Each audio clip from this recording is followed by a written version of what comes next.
अस्सलाम वालेकुम। मैं हूं डॉक्टर जहांगीर, गुजरांवाला में मेदे जिगर के शोबे में प्रैक्टिस करता हूं। आज आप लोगों की खिदमत में एक बहुत अहम टॉपिक लेकर हाजिर हुआ हूं। वो टॉपिक है गुलाबी आँख यानी कि पिंक आई, जिसे आशोब चश्म और मेडिकल में कंजक्टिवाइटिस कहा जाता है। ये मर्ज़ पूरे पाकिस्तान में बहुत तेज़ी से फैल रहा है और इसी तरह गुजरांवाला में भी एक वबा की शक्ल अख्तियार कर चुका है। ये बेसिकली जरासीमों से फैलता है। जरासीम वायरस भी हो सकते हैं, बैक्टीरिया भी हो सकते हैं और कुछ एलर्जी भी ये करा सकती है। अब इसकी अलामात क्या हैं? अलामात में सबसे पहले आपकी आंख में जलन शुरू होगी। दूसरे नंबर पे पानी डिस्चार्ज होना शुरू हो जाएगा, पानी वहाँ से निकलेगा हर वक्त, जिसको साफ़ करना पड़ेगा।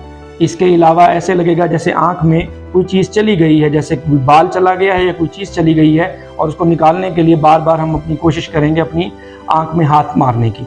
उसके अलावा खारिश होगी। आपकी गुलाबी आंख यानी कि पिंक आई में नज़र आना कम होना शुरू हो जाए, बहुत ज़्यादा पीप वाला डिस्चार्ज आना शुरू हो जाए, सफ़ेद किस्म का मादा निकलना शुरू हो, या सुबह के टाइम जब आप उठें तो आंख फूली हो और सफ़ेद पीप वहाँ से निकल रही हो।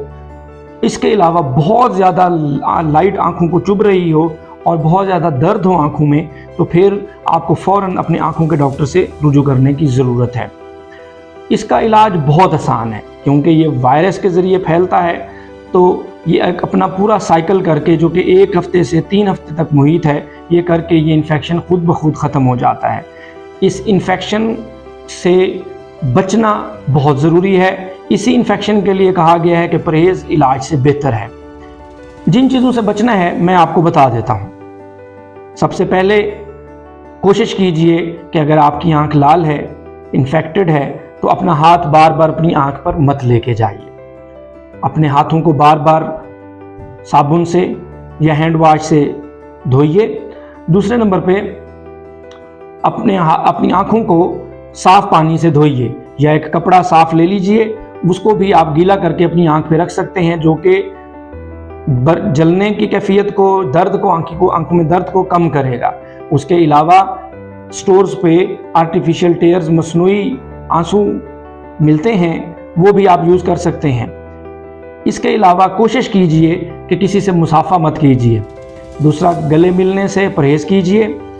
अगर आंखों में दर्द हो, पास का डिस्चार्ज आ रहा हो, तो अपने आंखों के डॉक्टर से ज़रूर कंसल्ट कीजिए। उसके अलावा जो चीज़ें आम रोज़मर्रा की रूटीन में हम इस्तेमाल करते हैं, ख़ास तौर पे हमारा तकिए के कवर्स वो रोज़ाना चेंज होने चाहिए, हमारी बेड शीट्स रोज़ाना चेंज होनी चाहिए, आपका तौलिया जिससे आप मुंह अपना साफ़ करते हैं या नहाने के बाद जिसे इस्तेमाल करते हैं, वो कोई और इस्तेमाल ना करता हो। और इसके अलावा कोशिश कीजिए कि जब धूप में निकलिए तो ऐनक का इस्तेमाल कीजिए, चश्मे का इस्तेमाल कीजिए। उस चश्मे के 2 फ़ायदे होंगे। एक तो बहुत ज़्यादा सनलाइट में एक्सपोजर नहीं होगा, दूसरा यह है कि हम बार बार अपनी आँख को हाथ लगाने से भी बच जाते हैं।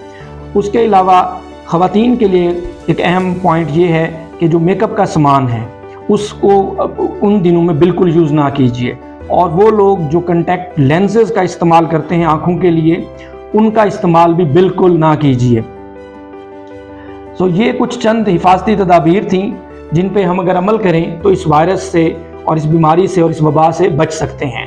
ये 1 हफ्ते के अंदर बेहतर होना शुरू हो जाता है। जब तक आपकी आंख लाल रहती है तो आपने एहतियात रखनी है, क्योंकि ये वायरस आपसे किसी भी और बंदे को फैल सकता है। इसको रोकने का सिर्फ एक तरीका है, एहतियात, सिर्फ एहतियात और एहतियात।